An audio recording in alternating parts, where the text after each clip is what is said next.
Hey guys, it's Jake. I'm back with a pickup video for my Switch collection. Yeah, it's not been too long, but I thought I had a nice handful of games that would be a lot easier to digest this time around rather than having to, caffeinate myself, all to hell to get through just that stack of games in a decent amount of time.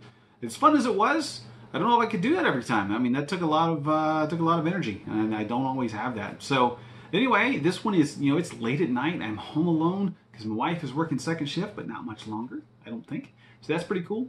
And also, I was just sitting there staring at this pile of games. I was like, I just want to get this out rather than wait until it just grows and grows and grows. So I got some pretty cool deals. Pretty happy with some of the deals that I got. The first few were some Best Buy, got some GameStop, got some eBay. So yeah, let's jump into it real quick here and get things started off. So the first pickup is FIFA 18. This was from Best Buy. Some of you may have seen me post this on Twitter. It was $16.99 for a brand new copy. This is kind of a cover variant because the original one is the pose is for Ronaldo is like to the side. He's like fist pumping because he's happy because he scored a goal and probably because he's handsome as hell. But yeah, this has got the World Cup update banner there on the front, to remarket it during the World Cup. But it's been a while since I played a FIFA game. I think the last one that I bought was 14, and my buddy James and I used to play it on PS4 and just have a grand old time. So I thought, what? Let me just get it there. It's a great deal. Sports games aren't high on my collection list. Obviously, the longer you wait, in most cases, the better. But yeah, $16.99, I couldn't pass it up. I think it'll probably be around that price here before too long, but doubt it'll go for much less than that. So yeah, pretty happy with that. I guess they were trying to clear out stock for FIFA 19, which is releasing soon, so it all added up and I got a great deal. Also from Best Buy, and it was around the same time actually, they ran a deal on two games. I grabbed one of them. One of them was Monopoly. I didn't get that one, but I did get the Rayman Legends Definitive Edition. This is a fantastic game. I love this game. I love the Ubi art framework that this game is built on. It's visually just gorgeous and a joy to watch. And this game has a great sense of humor. The musical levels are fantastic. As you can tell, I played this a bit, obviously. Played it on PS4. But this is something that seems perfect for handheld. I think it was on Vita at one point, and that made a lot of sense too. But getting the full version and a larger screen, higher resolution, but the full Rayman experience on the go or on the TV, always really cool. And this has like the a couple of extra modes, all that jazz. So yeah, pretty happy with this pickup. It was 20 bucks, normally 40, so that's a pretty steep discount. Literally 50%. So when I went to check out, the cashier was like, "Oh, well, that's a good deal." And he kept staring at it in kind of disbelief. So I don't know if he's a collector or just likes Rayman or was just shocked that Best Buy was selling something cheap. I don't know. So the next up is an eBay deal. This was 20 bucks. Marvel Superheroes 2, another Lego game. I love the first one of this. I played a lot of it on PS4 4 or 5 years ago. It was one of the first games that I actually got for PS4. The sense of humor in this is great. They use the license extensively. The cast of characters is expansive, and the way they just put the the storylines together, it's really a thing of beauty, or at least it was in the first one, I thought. So I'm expecting nothing less from this one. The sticker on this says $39.99. I got it for 20. I have seen this go a little higher and a little lower, obviously, but I feel like 20 bucks is a great price for this game, and it's easily worth it. And adds to the collection and adds to kind of the Lego subset because I'm almost done with that as it stands. There's a couple more coming that I'll mention after this one, but I also got the Lego Ninjago movie video game. Now I haven't seen this movie. I have no reason to doubt it's a lot of fun. I know jack about Ninjago, but I like Lego movies. I like the Batman one and the mainline one. So. I think I'd like this one. Anyway, it's a Lego game. It's a Switch game. I needed it. I found it at GameStop for a decent price. I think it was around 21 bucks. So I decided to go ahead and pounce. I only have one more Lego game to get, like I said, as it stands, and that is Incredibles. So I'll see about picking that up at some point if I can find a good deal on it. There's a couple more coming. The Harry Potter series. I think there's 2 volumes of that. That will be a physical release and then DC Supervillains, which is one I'm pretty excited about. That seems like a whale of a good time. Whale of a good time. Looking forward to that. Yeah. Next up, we're going to go through some RPGs because I decided to buy some RPGs because I don't have enough. As you all know, I have no RPGs to play. None. But good deals are good deals. Actually, this wasn't a good deal. This was just regular full price. But Undertale, I ordered this directly from Fangamer. I wasn't sure, honestly, if this was going to get a wide retail release. Turns out it did. It's pretty much everywhere that sells video games, but for some reason I thought it was not going to be. But anyway, it's always cool to send the money directly to the companies that produce these. But Undertale is a game I've wanted to play for a long time. It seems pretty cool. It's an RPG, very simplistic in terms of presentation and art style, but it's apparently got some pretty cool charm and depth to it. This isn't the collector's edition. There was one of those. I'm not invested enough in this game to do that, and that's going to be kind of my rule for buying collector's editions. It's really going to depend on how much I love the game. So, like, I'm not just always going to buy a collector's edition just to have it because I collect, but if it's a game that I absolutely love or, something like that, then yeah, I'll think about it. But in most cases, just the standard edition is going to be fine with me until I get all of them, and then I can start working on the collector's editions because they'll be overpriced then, and I'll be retired and have plenty of money to spend on collector's editions of Switch games that were released 30 years ago. Who knows? But it does come with a little storybook. It's kind of got a gold spine, little gold full spine there to make it look like a little golden book or something like that. But it's got some charming artwork, kind of that fairy tale storybook look to it. So it's a cool little add-in. Something I'll probably never really open all the way because I'm afraid it might, the binding might come unglued because it is just glued, it's not stitched, and I worry about that sort of thing. But a game that I am interested in playing because I think it has a lot of cool fanfare around it. The community seems to be still active to this day, and I know there's a lot of tropes and memes from that game that I'd kind of like to be in on, frankly. So, yeah. All right, another RPG. This was a GameStop pickup. This was $30. They just reduced the price. It was a brand new copy. I did go ahead and crack it open, but it is Darkest Dungeon, the Ancestral Edition that includes the 2 DLC packs that were released post initial release.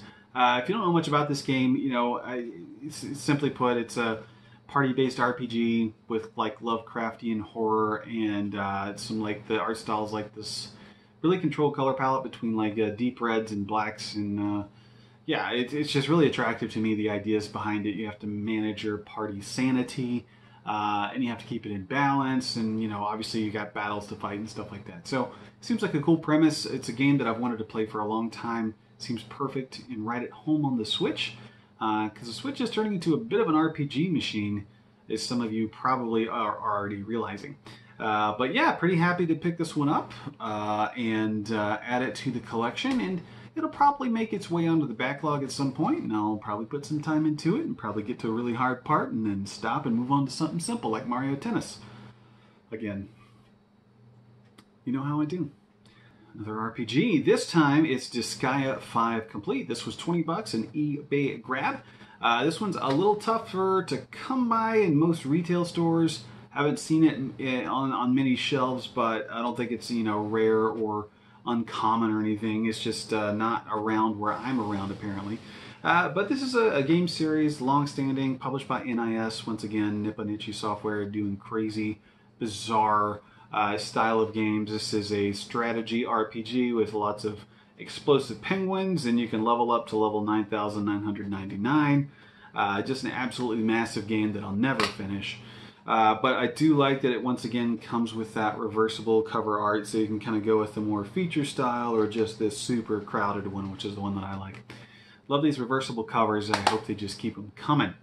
No reason not to do that, right? I mean, that plain white inside is boring. Just give me another cover. I like it. So I'll talk about this one because this is weird that I bought this. I don't know why I bought this. I know kind of why. I'll talk about that. But this is Xenoblade Chronicles 2. This is the prequel, which is Torna the Golden Country. I wanted to make sure I got that right. But yeah, it's a prequel story to the mainline Xenoblade Chronicles 2 campaign. This is a full game. It was a $40 release. But it's set 500 years before the events of Xenoblade Chronicles 2. But I got this at GameStop. I had some leftover trade credit, and I had enough of those power-up rewards points to cash in a coupon. So I paid $6 for it today. Pretty happy with that. The reason I wanted to snag this now is because if you buy it and then register it, you get some cool perks for the main entry of this. So I just kind of was like, you know what? I got the you know the means. Let me just go ahead and grab that in case I ever want to play Xenoblade Chronicles 2, which I'm sure I want to. Who knows if I will? I don't even own it, but I thought it would be cool to get this. So yeah, I might you know, jump into this first. I've heard this improves on some of the systems and maybe some of the problems that people had with the mainline entry. So I may be kind of going backwards in terms of systems, but forwards in terms of story. Gotta love that. Gotta love that. Okay, so on to a couple of games from Super Rare. If you're unfamiliar with them, they're just like another version of a limited run. So they take smaller games, do you know, limited pressings of them essentially. And one of these was The Flame and the Flood. Now this is one that I hadn't been able to track down at a reasonable price. I'm kind of looking into some of this rare stuff to get it now rather than later, especially stuff that I missed out on pre-ordering to get it at a reasonable price, because I know that that is just going to swell over time. Unless I just happen upon, you know, a fantastic deal or a fantastic person like Frankie. But anyway, The Flame and the Flood from Super Rare. This is a procedurally generated isometric survival kind of action game. It's got a really cool soundtrack. It's kind of got an acoustic alt punk. So like Chuck Reagan. I don't know if you're familiar with them, but that's a really cool idea for a game like this. I'm really happy they went the way they did with it. But yeah, Super Rare in terms of who made this. And I've been looking for it, and it's been... Excuse me. Excuse me. I've been looking for it, and it's around $40, $50, $60, $70. I mean, people price these things insanely on eBay. But I found one for $40, and I was like, oh, that's a good deal. I should snag that. I should jump on that. I've never seen it that low. But being trying to be as thrifty as possible, I was like, I'll just watch it and see what happens. And then at the bottom, you know how eBay does, is like, here's some more stuff that's like this stuff, because you probably want to buy all these because you're a you know, insane person. They had this that was just listed for $30. Buy it now, free shipping. And I said, well, hell with this waiting around for this $40 one. I'll just click buy it now and get it for $30. So it is open. I don't really care if my games are sealed when I get them. That's not the point. But it does, you know, still have some Bomber Crew cards, which were with it initially. Got the Super Rare sticker. Not a reversible cover, but it does have a cute little map thing in there. And then lastly, I have, this one came directly from Super Rare, still in their little plastic envelope kind of thing with the Super Rare sticker. This is the Mutant Mudds collection. This is a collection of a trio of Mutant Mudds games. Mutant Mudds games. And, you know, you guys know what these games are. I'm not going to tell you about them. But it's got all three of them in here. It was $34 plus shipping. Pretty happy with how it arrived. It did come from the UK, but it still came in, you know, fine packaging. It was in great shape when I got it. But yeah, I don't know that I'm going to open this. I'm not sure. Because you can get this on the eShop for like $7. And if I ever really want to play Mutant Mudds, I can probably just do that and not break this thing open. But yeah, pretty happy to get this and sort of test the waters with Super Rare, see how their shipping does. And obviously get this at a decent price rather than waiting for some scalper on eBay to sell it to me for $80 in a couple of years. Yeah, so that's it. That's the pickups for this period, whatever this period is, I don't know. Obviously, I didn't just go out and buy all these as soon as that video was posted. They sort of trickled in during and after. But it seemed like the right amount for a video. Had some good deals in here and a couple of cool collector little moments. So pretty happy with the way things are going. But yeah, let me know if you like this format. Obviously, it wasn't as zany as the last time, but I don't normally have that kind of energy. That was a snapshot of me at a weird time. But anyway, let me know what you think.